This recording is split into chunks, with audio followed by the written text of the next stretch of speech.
The trees were tall and quiet, but the elves were alert. A girl with long blonde hair moved through the forest with purpose. Her golden armor reflected bits of sunlight that slipped through the leaves. Beside her was a boy elf with dark gray hair. He wore the same gold armor and carried a sharp spear in his hand. "The scouts said he came this way," the girl said. Her voice was calm, but her eyes watched everything. "A human in our forest," the boy muttered. "He must be lost, or foolish." They moved silently over the mossy ground. Both of them were trained warriors, young but skilled. They were sent by Queen Erila to find a stranger who crossed into their land. No outsiders were allowed in Silvera, the hidden Elven kingdom. It was a law older than both of them. After a short walk, they found broken branches and a trail of footprints. The girl pointed at them. "He's close." They followed the tracks until they heard a small stream ahead. As they stepped out of the trees, they saw him. A man sat near the water, washing a wound on his arm. His clothes were torn, and he looked tired. When he saw the two elves, he did not move. He didn't even stand. The girl stepped forward. "Who are you? Why are you in Silvera?" The man looked at her, then at the boy. "I'm just passing through," he said quietly. "Humans do not pass through this forest," the boy said. "They get lost, or they die." "I didn't mean to come here," the man replied. "I didn't know where I was going." The girl looked at his wound. It was deep, but not fresh. He had been walking for days. "You are hurt," she said. He nodded. "I don't want trouble. I just needed to rest." The boy frowned. "What's your name?"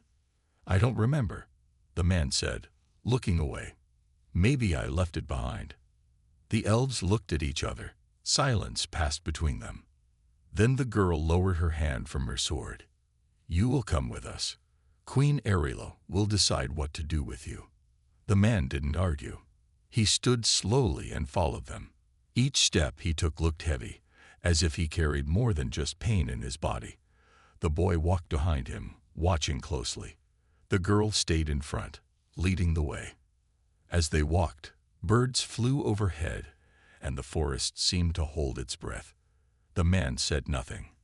The elves said little, but something unspoken passed between them. He was a stranger in a sacred land. He didn't look like a threat, but neither of them felt safe. And yet, deep inside, the girl had a strange feeling. This man, broken and lost, might not be here by accident. She didn't trust him. Not yet. But something told her this was only the beginning. They reached the gates of Silvera just before nightfall.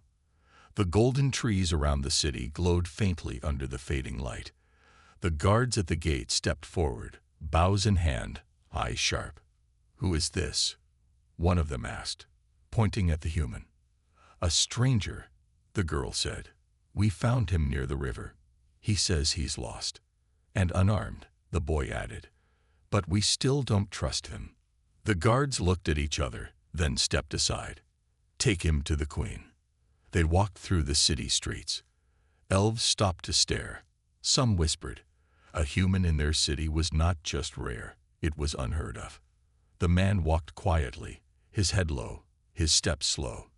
The girl glanced back once. His face showed no fear, only exhaustion. At the palace gates, two tall elven knights waited. They opened the large doors, and the group entered the Hall of Light. The ceiling sparkled with glowing stones. White vines climbed the walls, glowing softly. At the far end sat Queen Erila, dressed in silver and green, her long hair braided with crystals. She stood as they approached, her eyes, clear and wise, fixed on the stranger. "You crossed into our land," she said. "Why?" The man bowed his head. "I don't know," he said softly. "I've been walking for days. I didn't even know where I was. I meant no harm." The queen walked slowly toward him. "What is your name?" He shook his head. "I don't remember." She looked at him for a long time. Then she placed her hand on his shoulder. "You carry pain, and not just in your body." The girl and boy glanced at each other. The queen was using her gift, the ability to feel emotions through touch. He tells the truth, the queen said. He is lost, but not dangerous. The court was silent. Some nobles frowned. A few shook their heads. We should send him back, one of them said. Humans bring trouble. Queen Erila raised her hand. He will stay, not as a prisoner, but under watch. He may rest and heal. We will not turn away a soul in pain. The man looked up, surprised. Thank you. She nodded. You will be given a place to sleep and food to eat. Do not leave the city, and stay out of the sacred grounds. The girl stepped forward. I will watch him. So will I, said the boy. The queen nodded. Good. Watch, but do not judge too quickly. Sometimes, even a stranger can become more than we expect. They left the hall in silence. The man followed the two young elves through the winding paths of the city. He said nothing, but deep inside, something felt different. For the first time in a long time, someone had shown him kindness. And even though he was still a stranger, something in his heart began to stir. The man's new home was a small house near the edge of the city. It was simple but clean, with a wooden door and windows that looked out on the forest. The girl elf with blonde hair and the boy elf with dark gray hair came to check on him often. They still did not fully trust him, but they wanted to understand who he was. The man spent most of his time sitting by the window, looking out at the trees. He never talked much, but when he did, his voice was soft and careful. He told them little stories about places he remembered, places filled with fire and loss. The girl and boy listened quietly. They could see the weight of his memories in his eyes. One afternoon, the girl asked, "Why didn't you run when we found you?" The man looked at her, surprised. "Because I was too tired," he said, "and because I wanted to see if there was still a place where I could be safe." The boy frowned. "This is not a safe place for humans." "Maybe not," the man said, "but it is the only place I have now." The days passed slowly. The man's wound healed, but the pain in his heart remained. The girl and boy took turns training with him. At first, he moved clumsily, but soon he showed skill with the sword. It was clear he had fought before, though his style was different from the elves. One evening, while they trained near the forest edge, the man stopped suddenly. "Something is coming," he said, eyes scanning the darkening woods. The girl looked at him, surprised. "What do you mean?" "Danger," the man said. "I felt it before, in the places I came from. Something dark, moving closer." The boy tightened his grip on his spear. "The Shadow Tribe." The man nodded slowly. "Yes, they hunt the weak. They will not stop until they find us." The girl's heart beat faster. "We must warn the queen." The man looked at them both. "If they come here, this kingdom will not be safe. I want to help protect it." The boy looked at the girl. "Can we trust him?" The girl hesitated, then nodded. "We have to. He may be our only hope." That night, the three of them went to the palace to speak with Queen Erila. The man told her what he felt. She listened carefully, her face serious. "We will prepare," the queen said. "But you, stranger, must stay close. We need to know if you are truly on our side." The man bowed. "I will not fail you." As they left the palace, the girl and boy walked beside him. The forest was silent, but the danger was real. A stranger had arrived, and with him, a warning. The Elven kingdom was about to face its greatest test. The days that followed were tense. The elves prepared quietly but quickly. The girl with blonde hair and the boy with dark gray hair trained harder than ever. The stranger was with them, learning their ways and teaching what he knew. The queen's palace was busy with meetings, plans, and warriors readying their weapons. One afternoon, the girl and boy stood on the high wall of Silvera, looking out over the dark forest. The trees stretched for miles, hiding many secrets. The girl's eyes narrowed. The dark tribe could attack it at any time. The boy tightened his grip on his spear. We have to be ready." The stranger joined them. He looked tired but focused. "They are clever," he said. "They won't come with a large army. They will try to sneak in, use shadows to move unseen." The girl turned to him. "How do you know so much about them?" He looked away for a moment. "I faced them once before. It cost me everything." The boy's eyes were sharp. "Then you must help us stop them." The stranger nodded. "I will." That night, the three of them planned patrols and traps. The elves would watch the forest edge carefully. The stranger shared ideas from his past battles. The queen trusted him more each day, but the girl and boy still watched him closely. One evening, as the sun set, a sudden noise broke the silence. A small group of dark figures slipped through the trees. They moved fast, trying to reach the city walls. The girl spotted them first and shouted, "Intruders!" The alarm rang through Silvera. Elves rushed to the walls, ready for battle. The girl, boy, and stranger stood side by side, swords drawn. The dark-tried fighters were quick and fierce, but the elves were stronger and more skilled. The stranger fought with a fierce determination that surprised everyone. He moved with speed and power, protecting the girl and boy as they fought together. After a short but intense battle, the dark tried retreat. The elves had won this time, but the threat was not over. The girl looked at the stranger, breathing hard. "You saved us." He shook his head. "We saved each other." The boy smiled slightly. "Maybe you're not just a stranger anymore." The girl nodded. "Maybe you belong here." But the stranger looked toward the dark forest. "The danger is still coming. We must be ready." The queen's words echoed in their minds. The kingdom was about to face its greatest test, and this stranger, once lost and alone, was becoming their protector. The days after the attack were filled with quiet tension. The Elven kingdom was on alert. The girl with blonde hair and the boy with dark gray hair trained harder, always watching the forest's edge. The stranger stayed close to them, learning their ways and sharing his own experience. One morning, the girl woke early and found the stranger sitting alone by the silver stream. The water moved gently, but his face was heavy with thought. "Are you okay?" she asked softly. He looked up and gave a small, tired smile. "I'm thinking about what's coming." She sat beside him. "We will face it together." He nodded. "When I fought the dark tribe before, I lost everything. My family, my home." The girl's eyes grew sad. "We all have losses, but you are not alone anymore." He looked at her, hope flickering in his eyes for the first time. Later that day, the queen called for a meeting. The Hall of Light was filled with elves in golden armor. The queen spoke with calm but firm words. "The dark tribe will return, stronger and more dangerous. We must protect Silvera at all costs." The girl and boy listened carefully. The stranger stood beside them, ready. "We will need to work as one," the queen continued.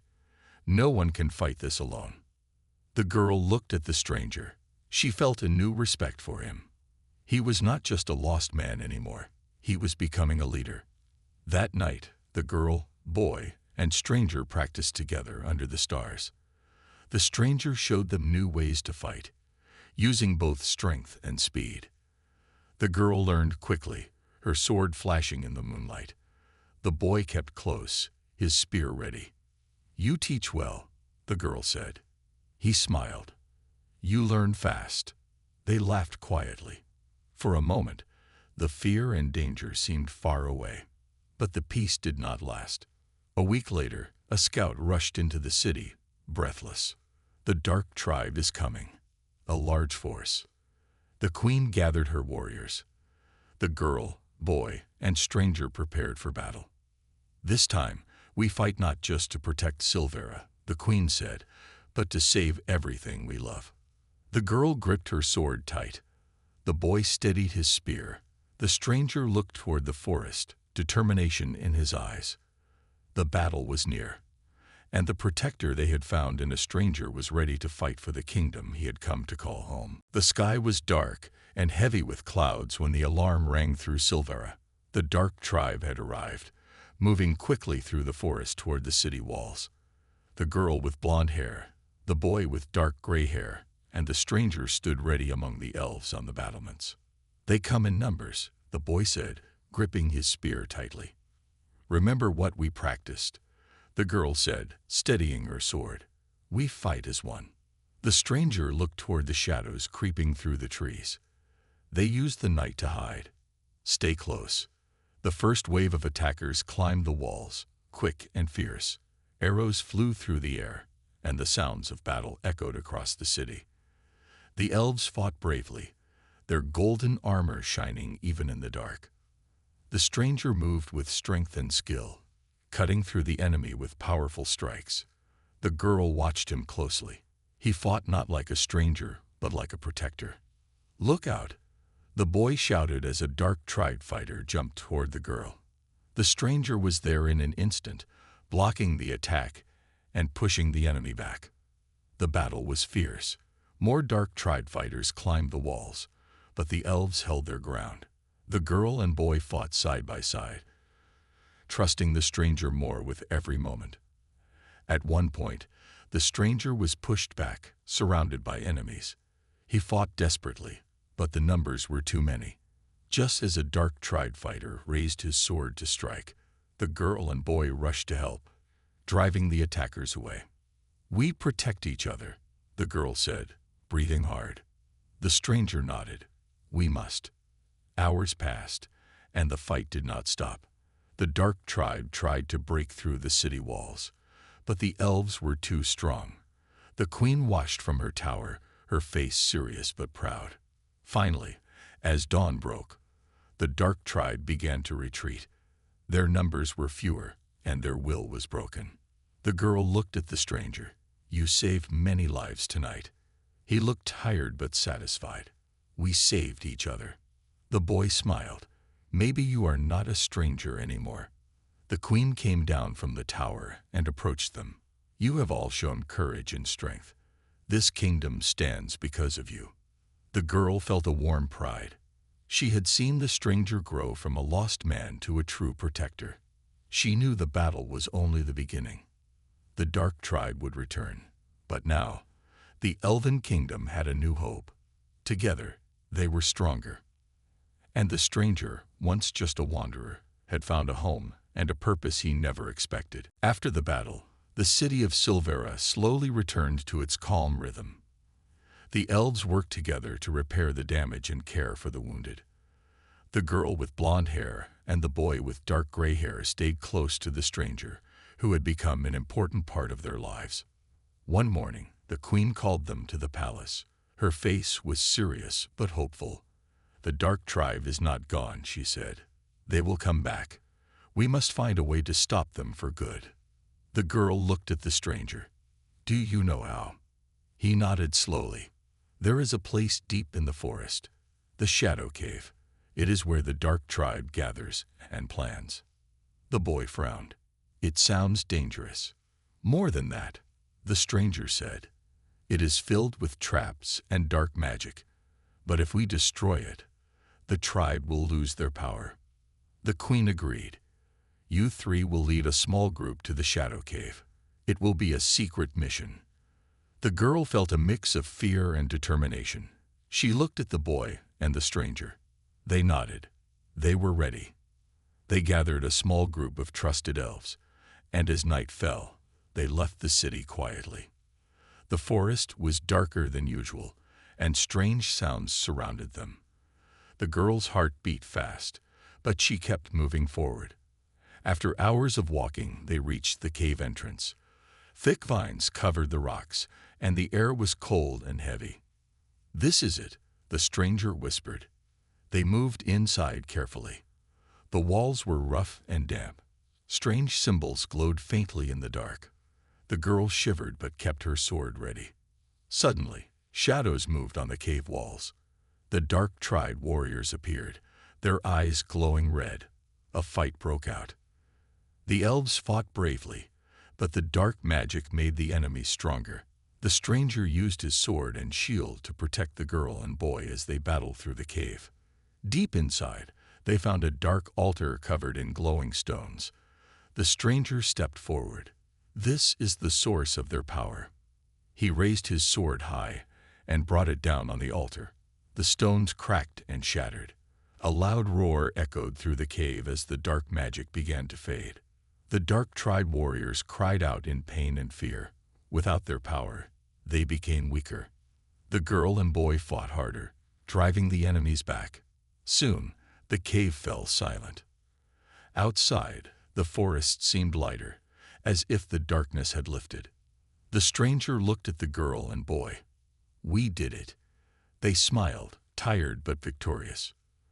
The mission was dangerous, but together they had stopped the dark tribe's power. The Elven kingdom was safe for now. And the stranger had become more than a protector. He was their hero. After destroying the dark altar, the group returned to Silvera. The city welcomed them with quiet relief. The queen greeted them at the gates, her eyes shining with gratitude. "You have done a great thing," she said. "The dark tribe's power is broken, but we must stay vigilant." The girl with blonde hair, the boy with dark gray hair, and the stranger walked through the city streets, feeling the weight of what they had done. The people stared at the stranger differently now, not as a threat, but as a protector. Days passed, and the city began to heal. The girl and boy trained with the stranger every morning. He taught them new fighting skills and shared stories of his past battles. Slowly, he spoke more about where he came from, his homeland beyond the mountains, a place filled with war and loss. One evening, as the sun set, the stranger sat with the girl near the river that ran through the city. "I never thought I would find a place like this," he said quietly, "a place where I belong." The girl smiled gently. "You do belong. You saved us." He looked at her, eyes full of thanks. "And you saved me too." The boy joined them, carrying a small wooden box. "The queen sent this for you," he said, handing it to the stranger. Inside the box was a golden amulet, shaped like a leaf with tiny glowing stones. "This is a gift," the boy explained. "It is a sign of trust and friendship." The stranger held the amulet carefully. "Thank you. I will wear it always." The days grew warmer, and peace returned to Silvera. The girl, boy, and stranger grew closer. They laughed, trained, and shared quiet moments together. But even in peace, the stranger felt a part of him still searching for answers about his past and for a future he could call his own. One morning, a messenger arrived at the palace. He carried news from the lands beyond the mountains. The stranger's homeland was in danger again, torn by new enemies. The queen called the girl, boy, and stranger to her. "Your past calls to you," she said softly. "If you choose to go, we will support you." The stranger looked at the girl and boy. "I must go. I have to help my people." The girl nodded. "We will be here when you return." The boy smiled. "You are not alone." The queen gave the stranger a small pouch filled with supplies. "Go with courage. You carry the strength of Silvera with you." The day came when the stranger prepared to leave. The girl and boy stood with him at the city gates. The golden amulet hung around his neck, shining in the sunlight. "Take care," the girl said. "Be safe," the boy added. The stranger smiled, feeling a mix of hope and sadness. "Thank you for everything." As he walked toward the forest path, the city watched quietly. A stranger had come and stayed. He had become a protector, a friend, and a part of their story. And now he was ready to face the unknown once again. The stranger moved through the dense forest beyond Silvera, following the narrow path that led toward his homeland. The trees were tall and thick, and the sounds of the wild filled the air. He felt the weight of the golden amulet against his chest, a reminder of the friends he left behind. As he traveled, memories came back. The home he had lost, the battles he fought, and the people he wanted to protect. He walked quietly, thinking about what awaited him. One evening, as the sun dipped low, he reached a small village on the edge of his homeland. The houses were worn, and the people looked tired and afraid. A woman approached him, eyes wide with hope. "Are you the stranger from Silvera?" she asked softly. He nodded. "Yes, I came to help." She led him to the village elder, an old man with a weathered face. The elder spoke of dark forces rising, enemies who wanted to take their land and destroy their way of life. "We have little strength left," the elder said, "but your arrival gives us hope." The stranger promised to help. He began training the villagers, teaching them how to defend themselves. The girl and boy from Silvera were often in his thoughts, giving him courage. Days turned into weeks. The villagers grew stronger, their fear slowly turning to determination. The stranger led patrols and helped build defenses. He was no longer just a visitor, he was a leader. One night, the enemy attacked. The stranger and the villagers fought fiercely. The battle was hard, but the stranger's skills and the villagers' courage made a difference. After the fight, the stranger stood among the survivors. He looked to the stars and thought of Silvera, the girl, and the boy. He knew the road ahead would be long, but he was ready to face it. He was no longer just a stranger in a foreign land. He was a protector of 2 kingdoms, 2 homes, and 2 sets of people who believed in him. The stranger stood on a hill overlooking the village he had helped save. The morning sun warmed his face, but inside, he felt a quiet peace he hadn't known for a long time. The battles, the losses, and the endless journey had shaped him. But now he was ready to find balance. He thought about Silvera, the girl with blonde hair and the boy with dark gray hair. Their city was far away, but their friendship was close to his heart. He wondered how they were, if they still trained and waited for his return. One day, as the village began to heal, a messenger arrived from Silvera. The queen sent a letter carried by swift riders. The stranger read the words carefully. "Your bravery has brought hope to us all. The kingdom stands stronger because of you. When you are ready, Silvera will welcome you home." The stranger smiled softly. He folded the letter and looked at the horizon. His path was clear. Before leaving, he gathered the villagers. "You have fought well and grown stronger," he told them. "Your courage will keep this land safe. I will return to Silvera now, but I will never forget you." The villagers thanked him, their faces full of respect and gratitude. As he traveled back through the forest, the stranger felt lighter. The memories of battles remained, but so did hope and friendship. The golden amulet around his neck shone in the sunlight, a symbol of the bond between 2 worlds. When he arrived at the gates of Silvera, the girl and boy were waiting, their faces lit up with joy and relief. "Welcome home," the girl said softly. The boy smiled. "We've missed you." The stranger looked at them and felt the warmth of belonging. "I'm home." The queen approached and placed a hand on his shoulder. "You are no longer a stranger here. You are part of our family." The stranger nodded, understanding at last that home is not just a place. It is the people who stand with you. Together, they walked into Silvera, ready to face whatever future awaited. Because no matter where he went, he would always be the protector of the Elven kingdom and the friend who found his way home. 4.1 Mini